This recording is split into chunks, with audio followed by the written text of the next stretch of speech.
Eu quero saber do Vini Moura o que achou do time em campo. E antes disso, eu queria trazer aqui um assunto que apareceu bastante na entrevista do técnico Roger Machado, que foi a falta de ritmo de jogo. Tudo bem, se reclama muito que falta tempo no calendário do futebol brasileiro. Quando se tem tempo, se trabalha, e aí um dos pontos também a se avaliar é que se perde o ritmo de jogo. Como é que se dosa isso? Não, assim, gente, peraí. A gente reclamou do calendário cheio, do sequência, a gente ficou um mês parado e vamos lá, sobre esse resultado do Inter. Primeiro, o Inter, individualmente, vários jogadores estiveram abaixo, e aí acho que isso pode entrar na conta do ritmo de jogo, a individualidade dos jogadores. A gente aqui, ninguém é louco de dizer que o ritmo de jogo não vai entrar em campo num momento desse, depois de um mês sem jogar, enfim, jogos profissionais. Mas isso é individualmente. O jogador erra o gesto técnico, né, dá o passe errado.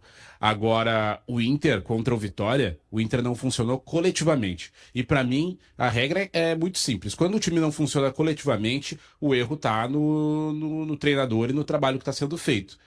Tá acabando com o Roger? Não, mas acho que o Inter precisa rever alguns conceitos de time, de organização, de compactação.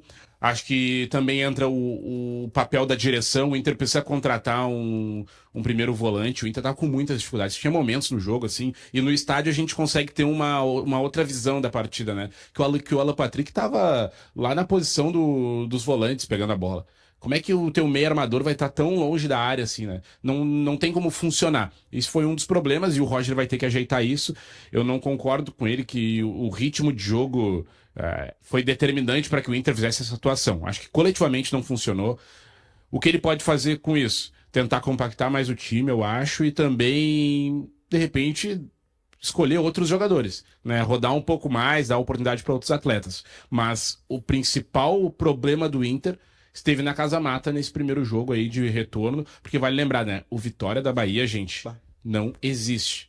O Vitória é muito ruim. O principal problema do Inter esteve na Casa Mata, diz Vini Moura. Os demais consagrados da mesa concordam? Eu acompanho mais de longe por conta da minha rotina profissional, né? Eu passo mais tempo cobrindo o Grêmio, então, assim, eu não vejo tanto.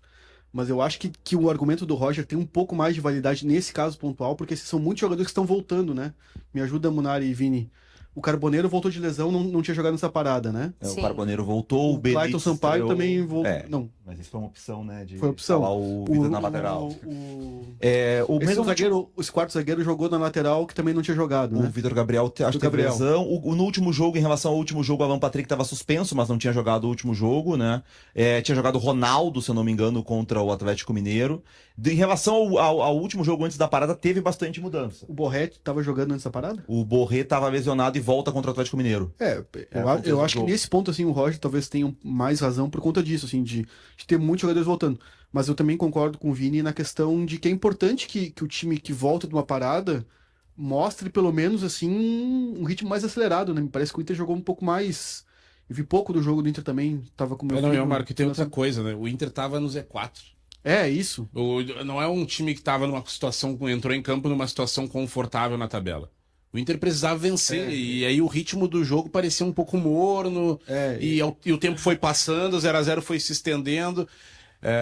Enfim, não é o fim do mundo, tá? Até porque vale dizer que, dito isso, pior seria se o Inter não tivesse encontrado um golaço do Tabata, mas né, se sofreu assim contra o Vitória, qual é a perspectiva quando o adversário for mais qualificado, né? Eu acho que nesse ponto, assim, é onde se encontra mais a insatisfação do torcedor. É de não ver em campo essa urgência, essa vibração necessária para fazer um resultado contra um time que provavelmente não vai brigar pela mesma coisa que o Inter no campeonato, né? O Vitória é um time bem abaixo dos outros grandes, e o Inter precisa fazer exatamente valer a sua superioridade nesse tipo de confronto.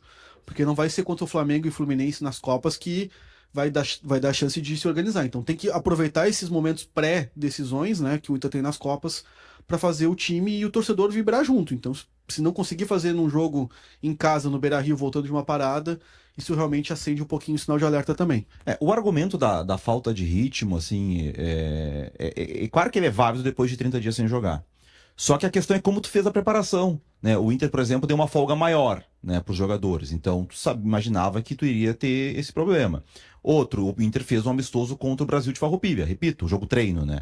Repito, o Cruzeiro pegou 2 times da primeira divisão argentina. Então, se tu quisesse fazer um teste mais forte antes de jogar contra o Vitória, podia fazer. Agora o Roger disse que vai fazer um amistoso no meio da semana. Por que não fez isso antes? Né? E assim, algumas escolhas que ficam comprometidas. Lembra que eu sempre disse aqui, o Rohel é ruim, mas o treinador do Inter escolhia ele tendo o Cleiton Sampaio. O Cleiton Sampaio é pior. O Cleiton Sampaio jogou 45 minutos e o Roger teve que tirar porque ele ia ser expulso, porque ele não tem nível de Série A do Brasileirão, tanto é que ele jogava na segunda divisão de Portugal. Lembra um dos debates que a gente teve durante o Mundial? Nossa, o Brasileirão é muito melhor que o Campeonato Português, né? Depois do desempenho dos portugueses. Então pensa bem, o cara jogava na segunda divisão de Portugal. É óbvio que ele não vai ser titular de um time grande do Brasil. Isso tá claro, o Cleiton Sampaio é pior que o Roger. É muito pior. Aí, bom, o Ramon não é suficiente. Aí bota o Vitor Gabriel na lateral. Pô, mas daí tu não tem zagueiro, tu tem que escalar o Cleiton Sampaio e tu tira o Vitor Gabriel da zaga. É errado. Se o Ramon não tem condição, então que começasse com o Benítez, que tá com ritmo, porque vinha jogando no Cerro Porteño, e com a Aguirre na esquerda, que jogou tantas vezes no Lanús. Então começa um erro na escalação a partir daí. Bruno Henrique, bom, quantas vezes a gente já falou aqui que o Bruno Henrique não consegue desempenhar como segundo volante? Ah, é o que tem. Pois é, mas tá na hora de buscar uma alternativa. Porque não vai jogar. Não vai jogar. Não vai jogar com o Bruno Henrique, não vai conseguir render. Estão tentando fechar agora com o Alan Rodrigues. Aí depois ele até fez essa mudança, o Vini chama atenção, né, pro Alan Patrick mais recuado, que foi uma ideia quando entra o Valência, ele muda pro 4-1-3-2, traz o Alan Patrick mais para trás, que eu acho que tinha que fazer mesmo, né? O Vitória fechado, o segundo tempo tendo que ganhar. Foi um Inter mais ousado, mas eu acho que já tinha que ter começado com uma postura mais forte. Né? Porque era um jogo para ganhar, começa pressionando no Beira-Rio, tenta trazer a torcida junto. Acho que o Inter de novo entrou naquela ideia de que vou ganhar a qualquer momento. Sabe? Não precisa acelerar muito, não, é contra o Vitória, a gente daqui a pouco faz um gol e tal. E aí o tempo foi passando. E foi mais uma atuação preocupante. Agora, próxima semana, é o Ceará, que é melhor que o Vitória. Não é muito melhor, tá? Mas é melhor, vai ser um jogo mais difícil. Esse é o Fortaleza. Pessoal, o que a nossa audiência está falando aqui sobre esse tema? O César Bueno sim, Roger é o principal culpado, não vamos dar desculpa de elenco contra o Vitória, né? Celso Colice, bom dia. Uma coisa é excesso de jogos, outra coisa é não ter jogos, ficar parado. Se tivesse continuidade sem excesso de jogos, Roger não falaria que era falta de ritmo de jogo.